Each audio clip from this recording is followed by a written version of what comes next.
Bonjour, bien-aimés frères et sœurs. Vous qui aimez le Centre international Espérance et Vie, nous continuons notre période de prière, de 40 jours de prière en préparation du groupe LPG de Milouze qui va faire une prestation, un concert gospel le 3 novembre 2018.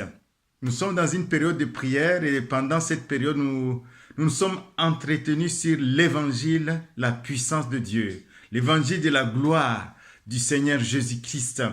Et nous avons essayé de parcourir la Bible pour attester ce que l'apôtre Paul va recevoir par le Saint-Esprit dans Colossiens chapitre 1 au verset 26. Il parle que l'évangile est le mystère caché en Dieu de tout temps et dans tous les âges, mais révélé maintenant à ses saints par le Saint-Esprit. C'est le mystère caché en Dieu. Et nous avons vu que même après la désobéissance d'Adam et Ève, Dieu a prononcé une parole en disant la postérité d'Ève dans Genèse 1 au verset 15 t'écrasera la tête.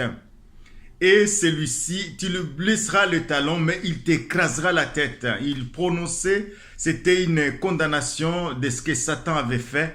Donc, la postérité d'Ève, depuis ce temps, l'humanité est à la recherche de cette postérité.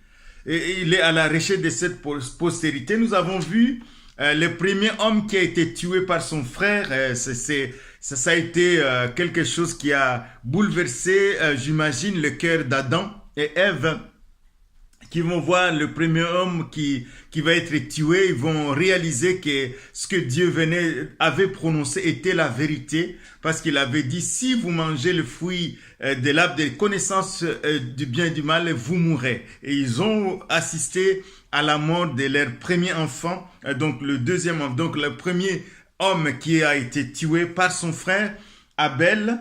Et la Bible dit que le sang d'Abel criait vengeance. Il a parlé jusqu'à Dieu. Le sang parle. Les gens qui s'amusent à tuer les autres, c'est dommage de ne pas connaître la gravité, connaître l'importance de l'homme sur la terre. Le sang parle. Donc le sang d'Abel criait vengeance. Et à cela, donc la Bible nous montre aussi que le sang de Jésus parle, mais il ne crie pas vengeance. Par contre, le sang de Jésus crie réconciliation, parle de la réconciliation. Hébreux 12, verset 22 à 24, il dit le sang de Jésus parle mieux que le sang d'Abel, parce que le sang de Jésus parle de réconciliation entre Dieu et les hommes, réconciliation entre les hommes, entre eux. C'est cela aussi la beauté de l'évangile, la puissance de la rédemption.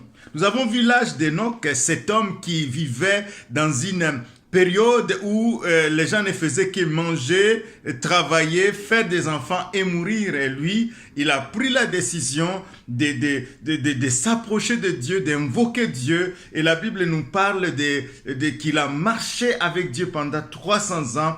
Et il ne fit plus parce que Dieu le prie. Amen. Donc, il a marché avec Dieu pendant 3 ans et après, il a été enlevé. Avant son enlèvement, Dieu lui avait donné une conviction, un témoignage intérieur qu'il est agréable à Dieu. C'est de lui vient de cette citation que c'est sans la foi, il est impossible d'être agréable à Dieu, car il faut que celui qui s'approche de Dieu croit que Dieu existe et qu'il est le rémunérateur de ceux qui le cherchent. Nous avons vu l'âge de Noé, cet homme aussi qui à sa naissance, son père va dire, celui-ci peut-être nous délivrera de la terre, de cette terre maudite que l'Éternel a maudit. Donc, il y a cette notion d'un rédempteur, cette notion qui parcourt la Bible d'un rédempteur, d'un sauveur qui vient nous sauver de ce travail pénible, nous sauver de la maladie, nous sauver des infirmités, de la haine, du mal qui est là pourtant visible sur la terre. Donc cet homme va va construire l'arche, il va avoir une crainte révérentielle et il va construire l'arche et puis il va sauver l'humanité lors du déluge. Nous avons vu aussi l'âge d'Abraham et là ça devient encore plus formel, la promesse devient plus formelle parce que Dieu va dire à Abraham de quitter son pays, de quitter sa patrie, la maison de son père, vers le pays qu'il le montrerait. Abraham va partir sans savoir où il allait. C'est le père de la foi. Il ne savait pas où il allait, mais gloire à Dieu, chaque fois Dieu le visitait et quand il était dans le besoin, quand il était dans l'impasse, Dieu venait le visiter, les anges le visitaient, mais il a continué à marcher par la foi en gardant cette parole dans son cœur. Toutes les familles de la terre seront bénies en toi, en ta postérité. Il va garder cette parole. Toutes les familles de la terre seront bénies en lui. Et là, ça devient plus formel. Et il va transmettre à ses enfants cette parole. Il va poursuivre Abraham. Il va poursuivre Isaac et ses enfants. Nous les verrons tout au long de ces moments de prière jusqu'à l'avènement du Sauveur merveilleux Jésus-Christ. C'est pourquoi nous parlons de l'évangile de Jésus qui a béni l'humanité entière. En lui, il n'y a ni juif ni grec. En lui, il n'y a ni homme ni femme. En lui, il n'y a ni personne qui parle des langues différentes. Ils peuvent s'appeler frères. Des races différentes, ils peuvent s'appeler frères. Donc, il a écroulé les murs de séparation, l'immunité. Il nous a réconciliés avec son Père. Oui, nous avons vu aussi l'âge d'Isaac.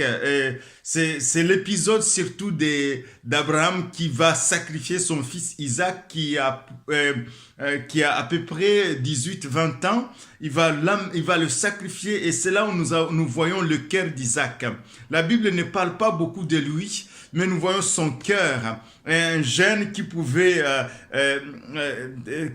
s'opposer à ce que son père les lie pour le sacrifier, pour le tuer, parce que Dieu va dire à Abraham, il dit, offre-moi ton fils en sacrifice, n'importe pas Ismaël, mais Isaac que tu as eu dans ta vieillesse, c'est lui que tu aimes. Et Abraham va partir, il va obéir. Et là, on voit le cœur d'Abraham, mais aussi on voit le cœur d'Isaac qui accepte le sacrifice, qui accepte, à un certain moment, il va parler à son père et dit, papa, voici le bois, voici où est l'agneau. Et son père dira, à la montagne de l'Éternel, il sera pourvu. Dieu se pourvoira lui-même de l'agneau, mon fils. Mais dans son cœur, il disait, c'est toi que je vais sacrifier. Ils vont aller jusqu'à mont Morija où son père va aller. Dieu va laisser Abraham aller jusqu'au bout. Il va lier son fils. Il va le mettre sur l'autel et il va prendre le couteau pour pouvoir l'égorger. Et Dieu va dire, arrête Abraham, je reconnais maintenant que tu crains Dieu. Je reconnais que tu ne m'as pas refusé ton fils. C'est pourquoi je le jure, parole de l'Éternel, parce que tu n'as pas refusé ton fils, je te bénirai et toutes les familles de la terre seront bénies en ta postérité. Gloire, honneur te soit rendu, Seigneur. Et nous voyons l'apôtre Paul en méditant cet épisode par le Saint-Esprit, il va réaliser l'amour de Dieu. Il va dire, mais lui, le Père Céleste, qui n'a pas épargné son propre fils. Il dit ici à Abraham, il a épargné Isaac. En échange, il a dit, ne tue pas ton fils. Voici l'agneau, vous typez, voici l'agneau, voici le bélier qui est là. Vous pouvez typer le sacrifier à sa place. Mais pour Jésus, Dieu le Père n'a pas épargné. Il l'a accepté jusqu'au bout. Il est allé jusqu'au bout. Christ est mort. Il a versé son sang, mais c'est pour nous. C'est pour notre nous réconcilier avec son Père. Lui qui n'a point épargné son propre fils, mais qui l'a livré pour nous tous. Comment ne nous donnera-t-il pas aussi toutes choses avec lui? Il nous donne tout en Jésus-Christ. Voilà mes bien-aimés, cette semaine qui vient de s'écouler, c'est quelques méditations que nous avons eues jour après jour. Et pour terminer, j'ai lu l'épître aux Hébreux au chapitre 12, dit nous donc aussi, puisque nous sommes environnés d'une si grande nuée de témoins. Tout ça, tous ces hommes, ce sont des témoins. Ils ont marché par la foi, ils sont dans la gloire maintenant. Rejetons tout fardeau et le péché qui nous enveloppe si facilement et courons avec persévérance dans la carrière qui nous est ouverte, ayant les yeux sur Jésus-Christ, le chef et le consommateur de la foi. Et nous avons vu que tous ces hommes-là, ils avaient les yeux tournés vers Jésus spirituellement, mais si spirituellement ils pressentaient le Messie, il y avait une notion de Messie qui était là, mais nous qui sommes après Jésus-Christ, après qu'il ait accompli une œuvre extraordinaire que jamais homme ne pouvait accomplir, Jésus-Christ est mort, il est ressuscité et il est vivant au siècle des siècles. Amen. Seigneur, merci pour ta grâce. Merci parce que tu n'as pas changé. Tu es le même hier, aujourd'hui et éternellement. Tu es le Dieu de grâce et tu fais grâce. Aujourd'hui encore, Seigneur, nous te rendons grâce. Merci pour l'évangile. Merci, Seigneur, pour ces concerts que nous organisons. Merci pour des personnes qui seront touchées. Nous voulons bénir les gens. Nous voulons bénir à travers ce groupe qui vient de Mulhouse, LPG. Nous voulons bénir, Seigneur, des personnes qui seront là. Merci, Seigneur, parce que tu les aimes et tu vas les toucher. À toi toute la louange. Fais que tout soit organisé selon ta volonté et que tu nous aides dans ce travail. Merci, Père, au nom de Jésus. Amen. Soyez bénis, mes bien-aimés, et à bientôt.